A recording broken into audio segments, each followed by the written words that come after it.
Hey guys, it's Carrie again. Welcome back to Food for Thought. Today's video is kind of a bonus video. Um, so let's start. Today's oil of the week is called RC. Why it's called RC, I don't know. But it's actually one of my favorite oils. It's very potent stuff, very powerful. You could probably smell it in the next room. But it's good for anything upper respiratory. I'm not even going out of the book on this because I use it so much. Good for anything upper respiratory like a cold, cough, sinus infection, sore throat.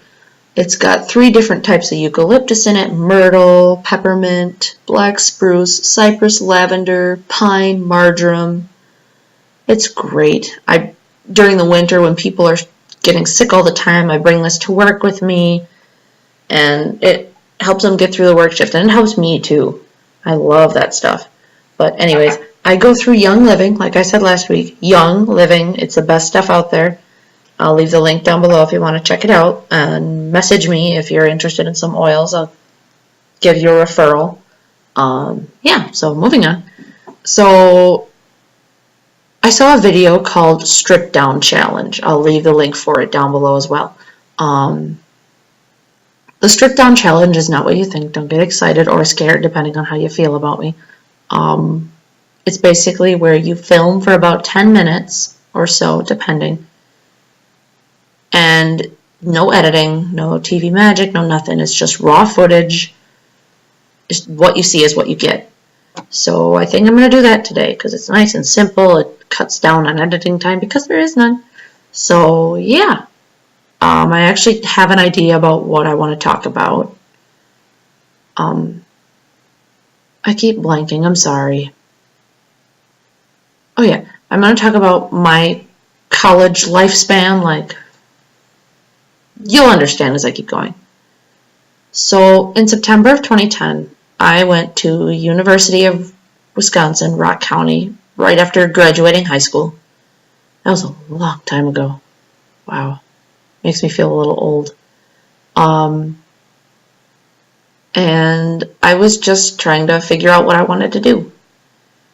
And I kept going back and forth from culinary arts to teacher to culinary arts to, I think at one point I even went for biology so I could work at the Milwaukee Zoo in Wisconsin. Because for our biology class we had to do a project and I had to study the jaguars all day, and it was the greatest thing. I felt sorry for anybody who had to study like fish or spiders or anything like that because my animals were exciting and really interesting. But I kept switching majors, and 3.5 years went by, and somehow I got my associate's degree, and I didn't even know it until they mailed it to me. And they didn't mail it to me until after they said, yeah, you've earned too many credits here. We need you to go to a different school. So I signed up for University of Wisconsin-Whitewater in the spring of 2014. And I worked my ass off that semester. I was a major in English writing at Whitewater. And then right at the end of the semester, I think it was literally 2 weeks before the semester was over, I switched to theater because I had intentions of getting my bachelor's degree. And sad story, I got kicked out. I didn't graffiti on the walls or anything, but my grade point average was too low. Let me remind you, I worked my ass off. They require a 2.0 GPA. I left that semester with a 1.8. I was so disappointed in myself. And I think it was a month after that, I got married. And it was amazing. It was the best day of my life. And a few months went by. I started a new job at Quaker Steak and Lube. And a few months went by and I decided I want to go back to school. So I'll give the online platform a try. So I checked out Ashford University because there were a lot of advertisements for it and I heard a lot of good things about it. So I checked it out. I chose my major as international business because I thought, yeah, business is something you can really go a long ways with, and it's very versatile. You can do a lot of things with it. And a couple weeks into the start of the semester, my husband's grandfather passed away. And it was a pretty big hit for our family. Like, we took it pretty hard. I remember when my husband, his name is Brandon, so if you ever hear me say the name Brandon, that's who I'm talking about. When Brandon and I first got together and I met his grandparents, his grandfather had suffered a couple strokes and heart attacks and other stuff. And the first thing he said to me was, "So, when are you guys getting married?" What? It blew me out of the water. Like, I understood he had no filter, so he was speaking honestly. He knew what was going to happen.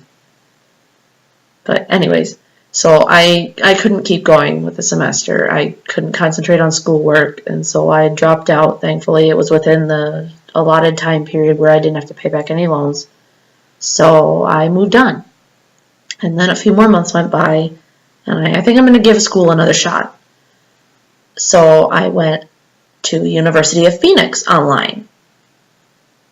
And with University of Phoenix, I majored in communications with an emphasis in journalism.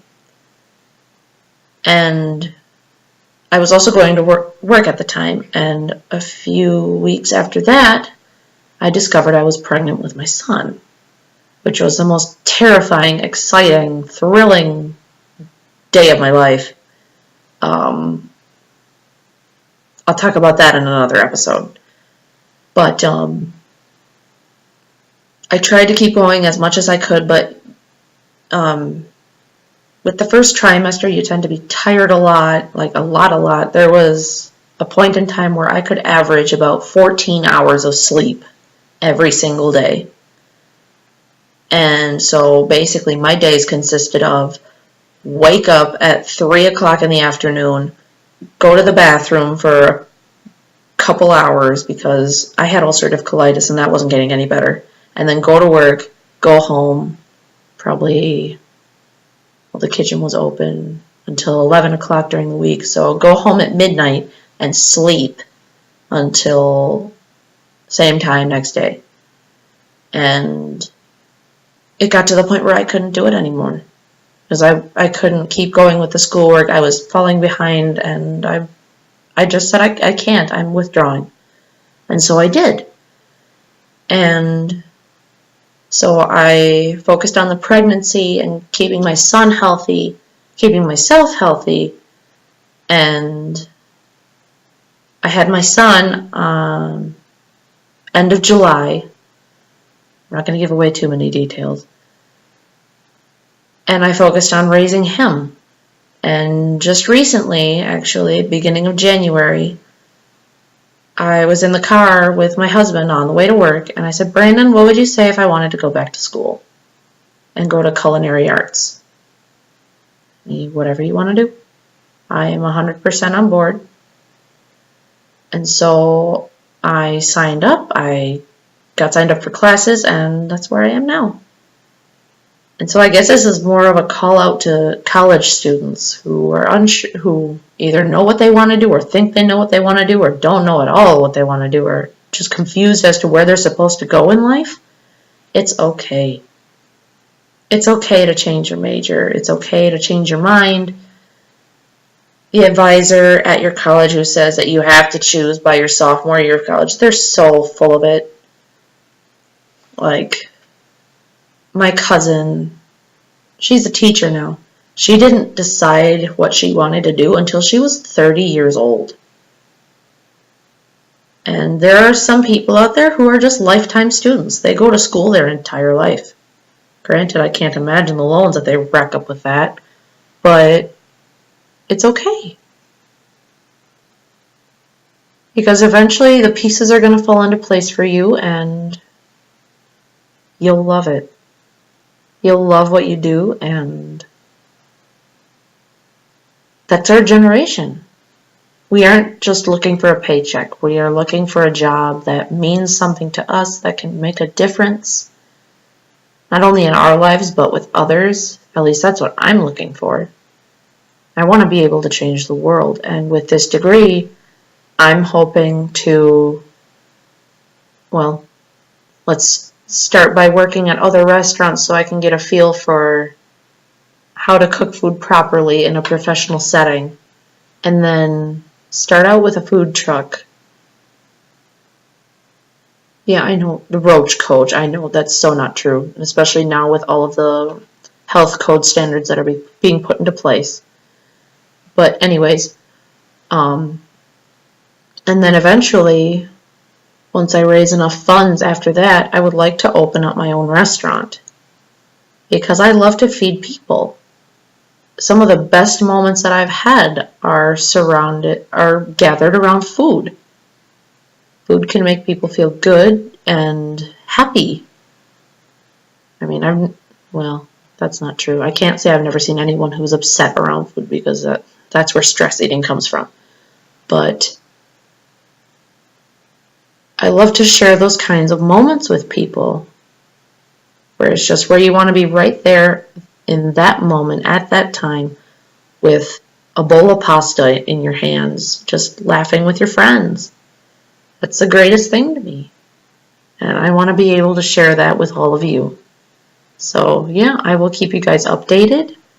And I hope the raw footage wasn't too bad for you to follow. So if you like it, press the like button down below. Leave comments. Make sure you subscribe if you like it. And I hope to see you guys next time. Have a good week, guys.